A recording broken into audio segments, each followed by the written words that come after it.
Hello everyone, welcome to my channel tips on mathematics. So बच्चों, हम जो है CUET 2024 की बैच चला रहे हैं और इसमें जो है आपको अप्लाइड मैथमेटिक्स, जिसको हम डोमेन सब्जेक्ट में जो है इसको कैटेगराइज करते हैं, है ना। और हम इसमें जो है प्रीवियस के बहुत सारे लेक्चर्स को बना रखा है, जिसमें हमने अलजेब्रा पर डिस्कशन किया है। और आज का जो वीडियो लेक्चर है ये अलजेब्रा में से ही एक टॉपिक है, जिसमें हमारा डिटरमिनेंट्स के प्रॉपर्टीज पर हम आज जो है चर्चा करेंगे। ठीक है, तो चलिए स्टार्ट करते हैं प्रॉपर्टीज ऑफ डिटरमिनेंट्स के साथ, है ना। और मैं आपको बता देना चाहता हूं कि देखिए, प्रीवियस के लेक्चर में हमने डिटरमिनेंट्स को और भी जितने भी मैट्रिक्स है ना, और उसके अलग अलग प्रॉपर्टीज को हमने बहुत ही अच्छी तरह से डिस्कशन कर रखा है। वीडियो अगर आप लोगों ने नहीं देखा है तो उसको एक बार आप लोग देख लीजिए, ठीक है ना। तो चलिए स्टार्ट करते हैं। तो प्रॉपर्टीज में हमारे कुछ इंपॉर्टेंट प्रॉपर्टीज है जो कि एग्जाम के पॉइंट ऑफ व्यू से काफी ज्यादा इंपॉर्टेंट हो सकता है ना। तो चलिए बात करते हैं। पहला जो हमारे पास प्रॉपर्टी आ रहा है वो है हमारा रिफ्लेक्शन प्रॉपर्टी। सो देखो बच्चों, नाम से ही ना हमें बहुत सारी चीजें कभी कभी क्लियर हो जाती है ना। और नाम से ही हमें थोड़ा आइडिया लगाने की कोशिश भी करना है। एग्जाम में बिल्कुल भी आपको जो है सो नहीं जाना है। सोने का मतलब आप समझ रहे होंगे कि आप बिल्कुल भी माइंड नहीं लगा रहे, तो वो चीज भी बहुत गलत हो जाएगा, है ना। आपको थोड़ा सा जो है टेक्निकली साउंड भी वहां होना पड़ेगा, ठीक है। तो चलिए देखिए रिफ्लेक्शन प्रॉपर्टी। तो क्या होता है रिफ्लेक्शन प्रॉपर्टी की अगर मैं बात करूं, देखिए the reflection property of the determinant states that if the rows of a matrix are converted into columns and columns into rows, the determinant remains unchanged. ठीक है, तो बच्चों देखो बहुत बढ़िया प्रॉपर्टी है। आपको प्रॉपर्टीज की जरूरत क्यों पड़ती है? प्रॉपर्टीज की जरूरत आपको तभी पड़ती है जब आप किसी भी बड़े से बड़े क्वेश्चंस में शॉर्ट तरीके से उसको सॉल्व आउट कर पाओ। तो property will help you to solve the equations by shortcut method. ठीक है, तो देखिए यहां पर अगर मैं बात करूं तो एक हमारे पास सपोज दैट कि एक डिटरमिनेंट है, मैं ले रहा हूं एग्जांपल के साथ मैं आपको बता रहा हूं, ठीक है। तो इसको फील के साथ आप लोग पढ़िए। तो A1 हमारे पास एक डिटरमिनेंट है, सपोज करिए A1 A2 A3, B1 B2 B3 and then C1 C2 C3। क्या कह रहा है रिफ्लेक्शन प्रॉपर्टी? क्या कह रहा है? The reflection property of the determinants state that if the rows of a matrix are converted into columns. मतलब मैं क्या कह रहा हूं, आपने ट्रांसपोज ऑफ अ मैट्रिक्स पढ़ा होगा। अगर A है कोई मैट्रिक्स तो उसका ट्रांसपोज जो है A ऑफ T होता है ना। तो ट्रांसपोज में हम क्या करते हैं, रो को कॉलम में बदल देते हैं, कॉलम को रो में बदल देते हैं, है ना। तो कहीं ना कहीं जब हम डिटरमिनेंट में ट्रांसपोज करते हैं ना, ट्रांसपोज ऑफ द डिटरमिनेंट, है ना, अगर डिटरमिनेंट का ट्रांसपोज करते हैं तो डिटरमिनेंट की जो वैल्यू है वो अनचेंज्ड रहता है, वो बदलता नहीं है। मतलब क्या कि अगर मैं डिटरमिनेंट डैश निकाल देता हूं और इसका क्या करता हूं, रो को कॉलम में और कॉलम को रो में, मतलब पहला रो को पहले कॉलम में ले आता हूं A1 B1 C1, दूसरे रो को दूसरे कॉलम में ले आता हूं A2 B2 C2, और तीसरे रो को तीसरे कॉलम में ले आता हूं A3 B3 C3। क्लियर है? तो कभी भी डिटरमिनेंट की जो वैल्यू है वो अनचेंज रहता है, दोनों ही कंडीशन में डिटरमिनेंट विल बी सेम। तो ये कहता है कि determinant delta is equal to delta dash. ठीक है, ये प्रॉपर्टी बताता है रिफ्लेक्शन प्रॉपर्टी। तो कभी भी आप एग्जाम में ध्यान रखिएगा, अगर आपको थोड़ा चेंज करना पड़ जाए कभी भी, कोई भी रो को कॉलम में कॉलम को रो में, तो इसका जो डिटरमिनेंट की वैल्यू है वो कभी भी नहीं बदलेगा। तो डरने की कोई बात नहीं है ना। आप बेझिझक तरीके से आप जो है हर चीज को कर सकते हैं। चलिए अगला प्रॉपर्टी पर बात करते हैं। और अगला जो प्रॉपर्टी आ रहा है वो है स्विचिंग प्रॉपर्टी। स्विचिंग प्रॉपर्टी क्या कहता है? If the position of any two rows और columns is interchanged, then the determinant of the matrix changes its sign. It means that if it was positive before interchanging, then it will become negative after the change of the position and vice versa. So देखिए students, अभी यहाँ पर क्या है, switching property में क्या कह रहा है कि अगर कोई भी रो है किसी भी डिटरमिनेंट का या फिर किसी मैट्रिक्स का, अगर कोई रो या फिर कॉलम है वो आपस में इंटरचेंज हो जाता है ना। कोई भी दो रो या फिर दो कॉलम, ये ध्यान रखना सबसे इंपॉर्टेंट बात है। कोई भी दो रो और दो कॉलम, टू रोज और टू कॉलम्स इज इंटरचेंज, तो उस कंडीशन में जो डिटरमिनेंट का साइन है वो हमारा चेंज हो जाता है।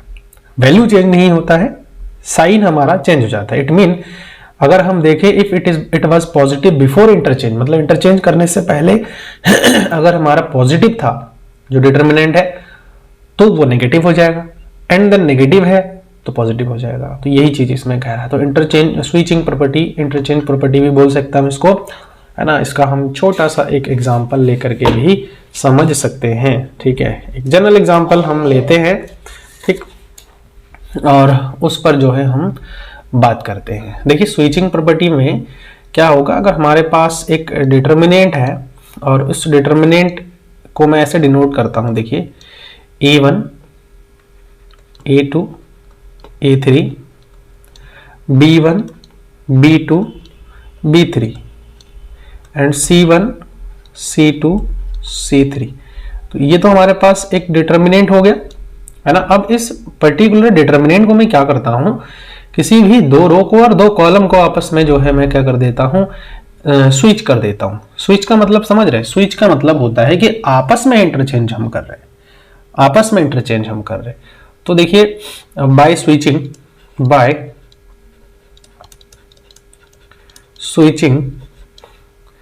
स्विचिंग मैं स्विच करता हूं कोई भी दो रो या फिर दो कॉलम को। मैं क्या कर देता हूं, R1 को R2 में स्विच कर देता हूं और R2 को R1 में स्विच कर देता हूं, ठीक है। कंफ्यूज नहीं होना है, एनी टू रोज बोल रखा है या फिर एनी टू कॉलम्स बोल रखा है, तो हम किसी दो रो या दो कॉलम को आपस में स्विच कर सकते हैं। By switching R1 switch to R2 and R2 switch to R1। तो क्या हो जाएगा, हम इसको डिटर्मिनेंट डैश मान लेते हैं। क्या हो जाएगा, देखो R1 ये है, R2 ये है, R3 हमारा रहेगा ऐसे, तो A2, B2, C2 हो जाएगा। ऐसे ही A1, B1, C1 हो जाएगा, मतलब R1 के जगह पर R2 आ गया, R2 जगह पर R1 आ गया है ना। ऐसे ही A3, B3 और C3। तो देखो इस कंडीशन में क्या होगा ना, जो डिटर्मिनेंट हमारा होगा वो जो है माइनस ऑफ डिटर्मिनेंट के बराबर होगा, ये कहता है जो स्विचिंग प्रॉपर्टी है।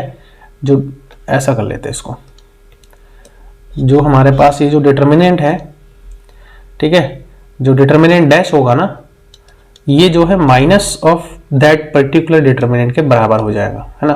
तो ये चीज जो है स्विचिंग प्रॉपर्टी में बताता है। तो होप कि ये आपको समझ में आ रहा है कि हम कैसे जो है प्रॉपर्टीज को आगे इन क्वेश्चन हम कैसे how we can apply in question. So hope you understand very well. Now next property is all zero property, ठीक है। ऑल जीरो प्रॉपर्टी क्या कह रहा है, नाम से आपको थोड़ा बहुत आइडिया जरूर लग चुका होगा। ऑल जीरो प्रॉपर्टी मतलब जिसमें सारे के सारे जीरो हो जाए। अब सारे के सारे जीरो की तो हम बात करेंगे नहीं, हम बात करेंगे if all the elements of a row और a column are zero then the determinant is zero. तो अगर एक डिटर्मिनेंट लेता हूं मैं और इस डिटर्मिनेंट में मैं बात करता हूं कि पहला जो रो है ना वो हमारा पूरा पूरा जीरो है ना।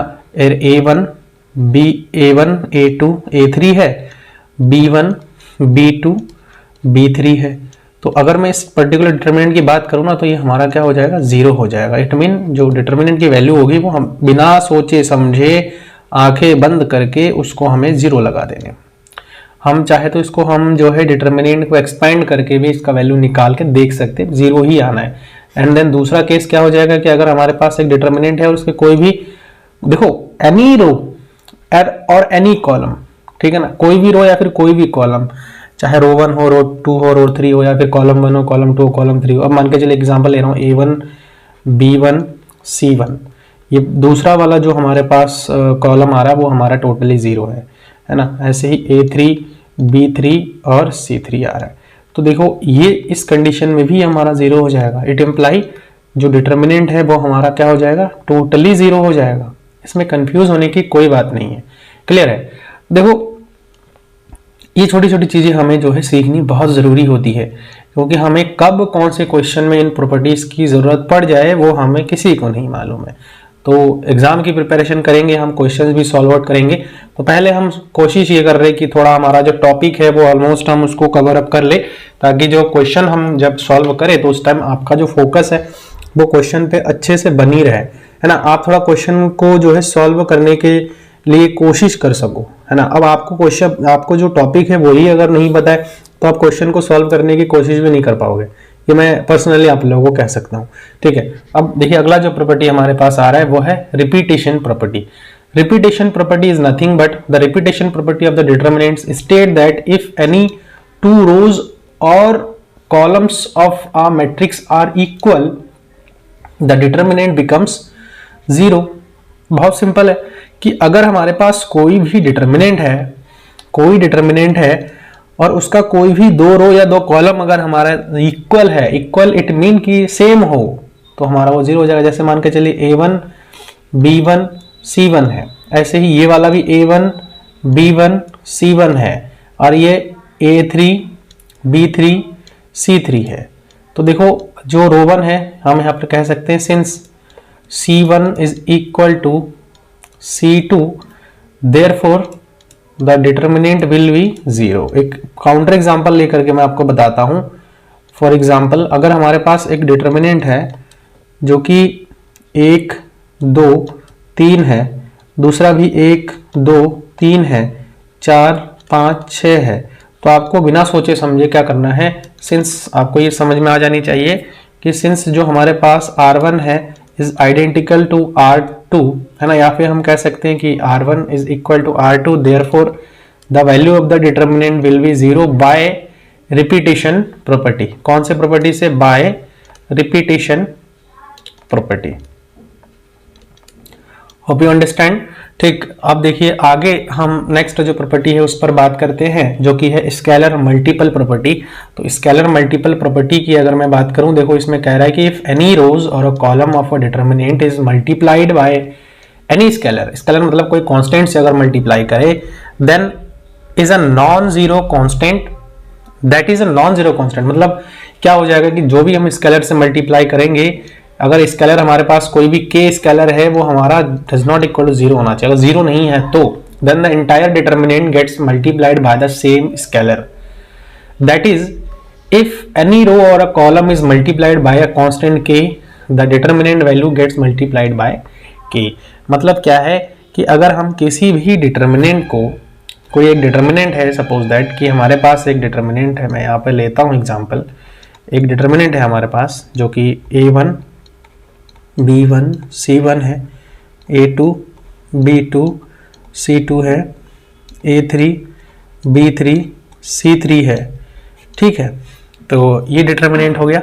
अब इस डिटर्मिनेंट को मैं क्या करता हूँ, इस डिटर्मिनेंट को मैं एक डिटर्मिनेंट डैश ले लेता हूँ और इसको मैं किसी पर्टिकुलर रो या कॉलम को क्या कर देता हूँ, मल्टीप्लाई कर देता हूँ k से। कोई कांस्टेंट k है, मान के चलिए कि मैं कॉलम 1 को ही मल्टीप्लाई कर देता हूँ, k A1 k A2 k A3 है ना, और ये हमारा जो है B1 B2 B3, ऐसे ही C1 C2 C3। तो देखो जो हमारा डिटर्मिनेंट की जो वैल्यू होगी, जो डिटर्मिनेंट की हमारी वैल्यू होगी वो हमारा क्या हो जाएगा, ये जो हमारा डिटर्मिनेंट होगा जो डेल्टा डैश हो जाएगा ना, वो k ऑफ डेल्टा के बराबर हो जाएगा। यही कहता है आपका स्केलर मल्टीपल प्रॉपर्टी, है ना। आपको समझ में आया होगा हम क्या बात कर रहे हैं, ठीक है, हम किस चीज की बात कर रहे हैं, ठीक है। काउंटर एग्जांपल भी आप लेकर के इसका देख सकते हो, ऐसा कुछ नहीं है ना।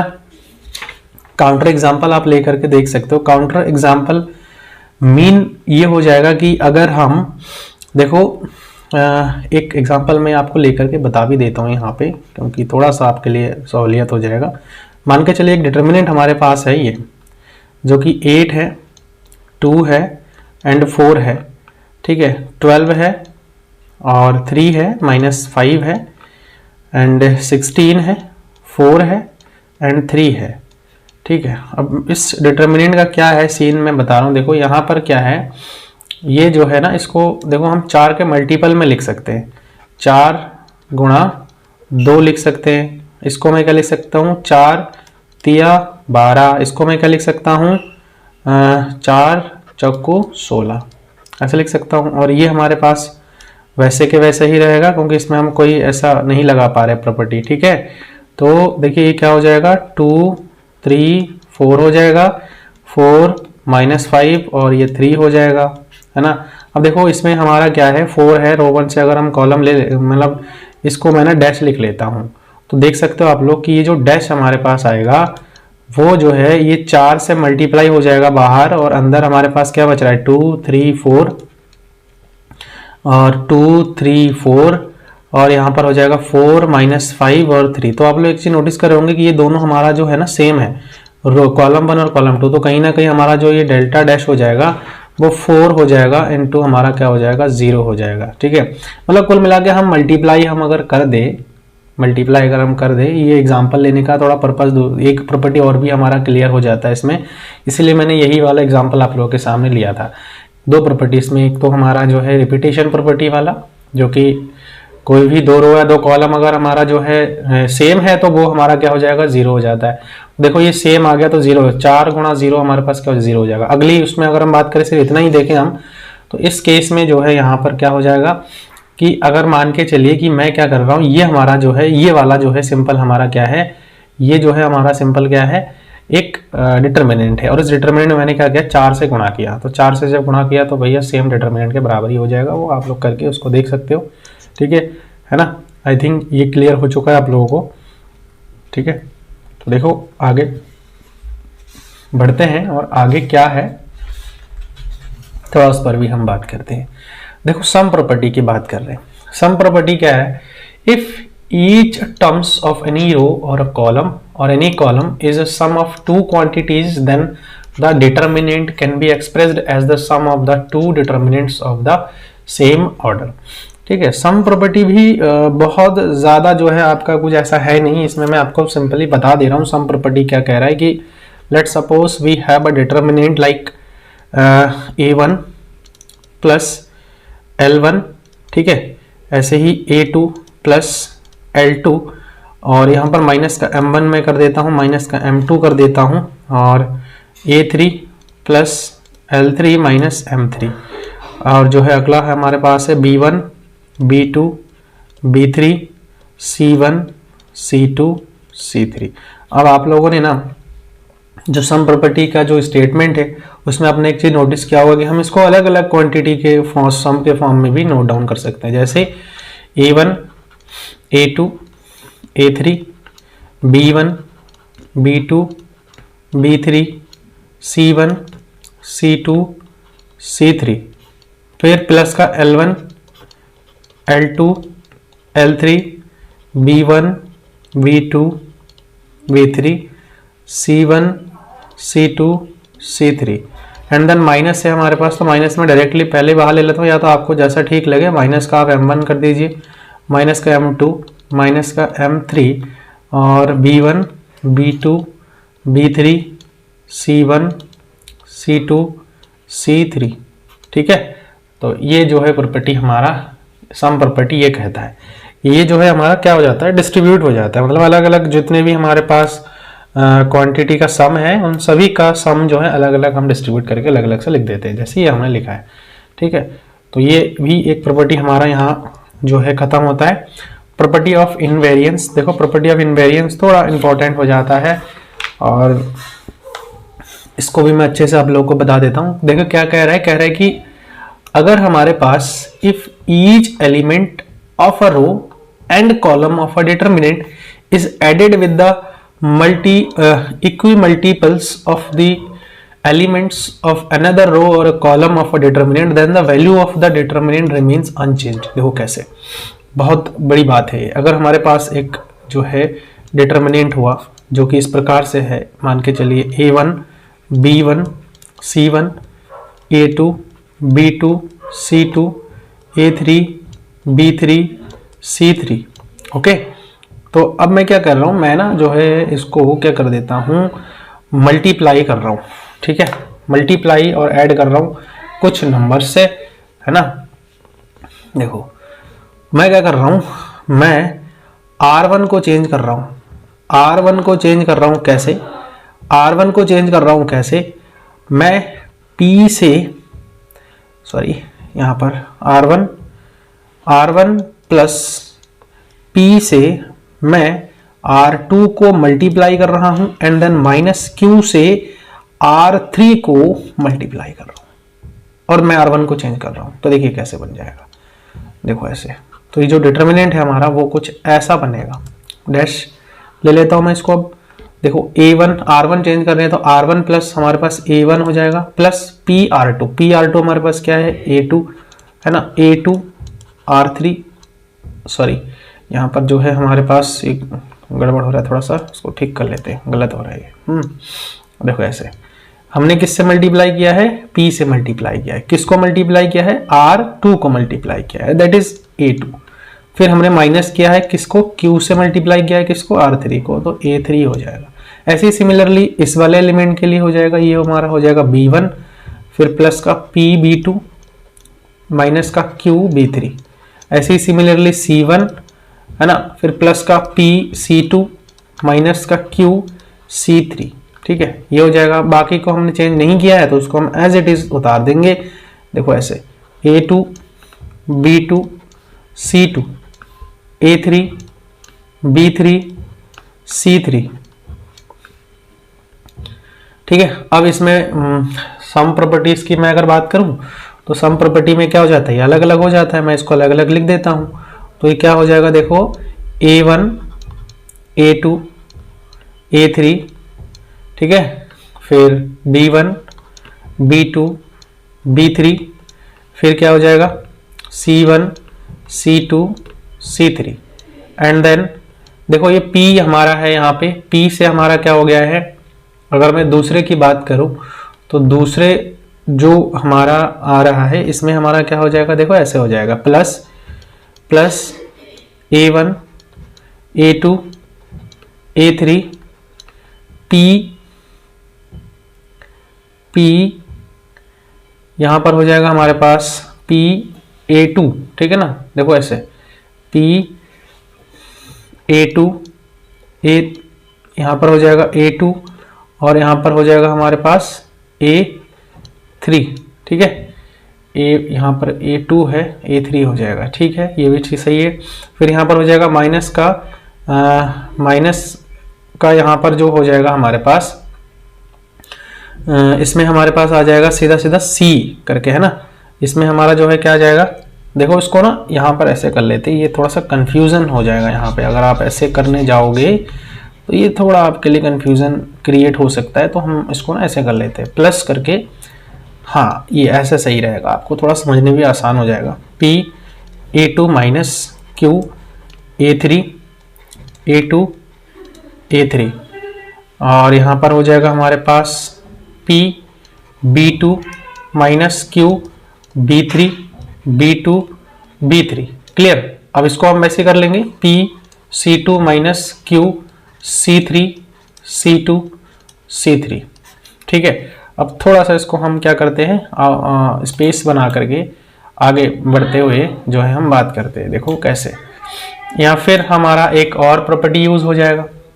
सेम वही प्रॉपर्टी यहाँ पर भी हम दोबारा से अप्लाई कर सकते हैं।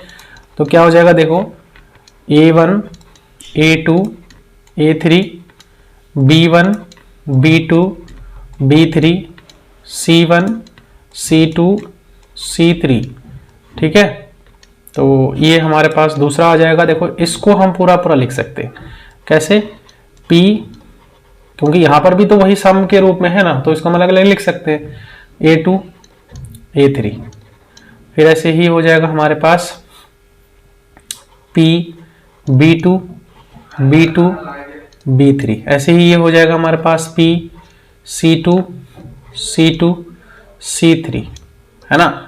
एंड देन दूसरे वाले की अगर मैं बात करूं, प्लस का यहां पर हो जाएगा माइनस का Q A3, यहां इसको ठीक से लिख लेते हैं Q A3 A2 A3। ठीक है, और यहां से हो जाएगा माइनस का Q B3 B2 B3 और इसमें हो जाएगा हमारे पास माइनस का Q C3 C2 C3। ये हो गया।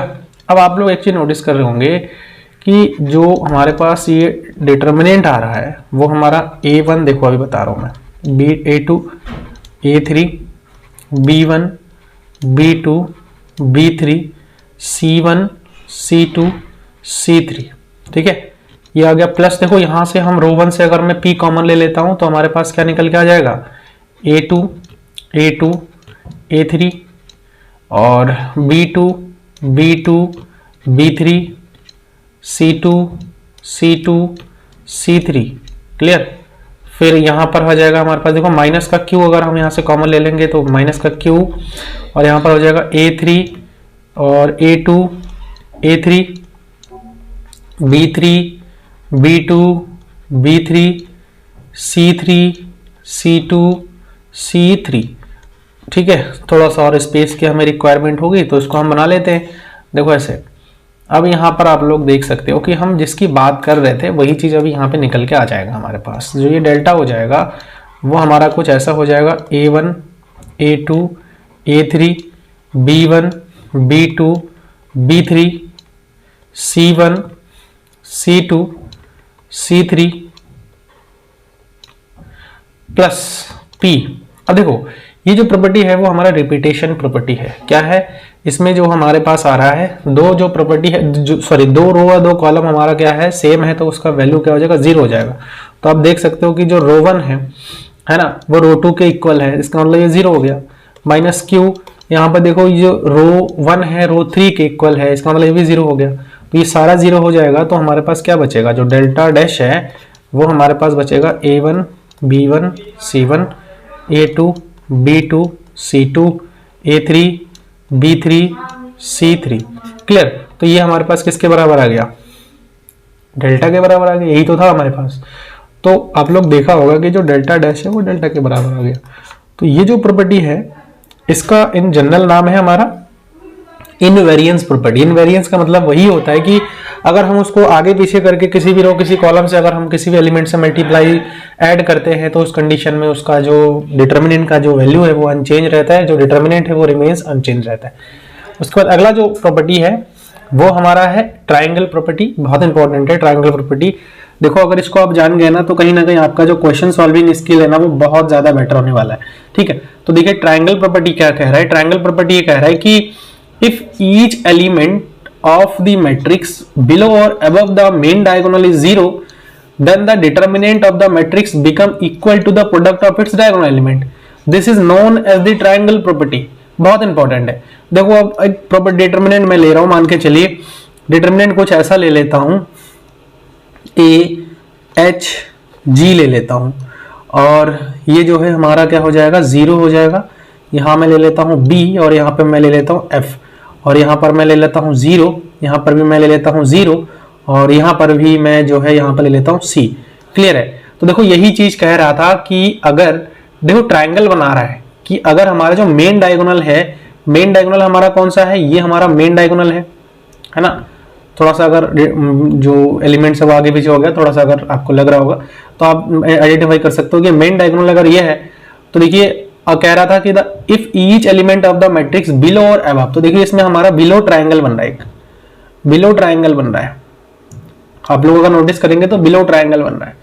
तो उस कंडीशन में जो इसका वैल्यू हमारे पास आ जाएगा वो इस जो मेन डायगोनल के जितने एलिमेंट्स हैं उनका हमारा मल्टीप्लीकेशन हो जाएगा, प्रोडक्ट हो जाएगा। यही चीज इसमें भी कहा था, if each element of the matrix below और above the main diagonal is 0, मतलब each element of the matrix मतलब जितने भी एलिमेंट्स है उसके मेन डायगोनल के चाहे तो ऊपर हो या फिर नीचे हो, अगर 0 है तो उस कंडीशन में जो उसका जो प्रोडक्ट, इसका जो डिटर्मिनेंट की जो वैल्यू होगी वो उसके जो मेन डायगोनल के एलिमेंट्स है उसका प्रोडक्ट के बराबर हो जाएगा। अगला इसमें अगर हम सिमिलरली अगर मैं बात करूं, है ना, सिमिलरली अगर मैं बात करूं कि एक हमारे पास सेम वही मैं यही एग्जांपल लूंगा, बस थोड़ा अब मैं बदल दूंगा, ए और ये H हो जाएगा और यहाँ पर जो है हमारा G हो जाएगा, और ये जो एलिमेंट है वो हमारा 0 हो जाएगा, और यहाँ भी हमारा 0 हो जाएगा, और ये B हो जाएगा, यहाँ 0 ले लेते हैं, यहाँ F ले लेते हैं, यहाँ पर हम C ले लेते हैं, सेम है। अब देखो ये अपर ट्रायंगुलर बन रहा है ना, देखो ये ट्रायंगल बन रहा है हमारा मेन डायगोनल के जस्ट ऊपर, मेन डायगोनल के जस्ट ऊपर से बन रहा है ये, और मेन डायगोनल हमारा कौन सा है, ये हमारा जो है मेन डायगोनल है इसका, ये वाला, और इसके नीचे जो एलिमेंट्स है वो 0 नहीं है, ठीक है। तो ये हमारा क्या बन जाएगा, ABC बन जाएगा। होप कि तो ट्रायंगुलर जो हमारा प्रॉपर्टी है, ट्रायंगल प्रॉपर्टी, ये भी आपको क्लियर हो गया अच्छे से, है ना।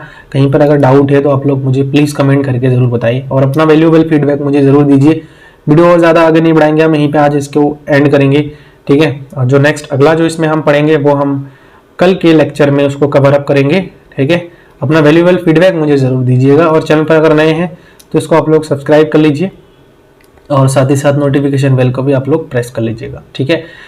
वीडियो सही लगे तो इसको लाइक करिए और अपने दोस्तों के साथ भी इसको शेयर करिए, है ना। मिलते हैं नेक्स्ट वीडियो में। Thank you so much.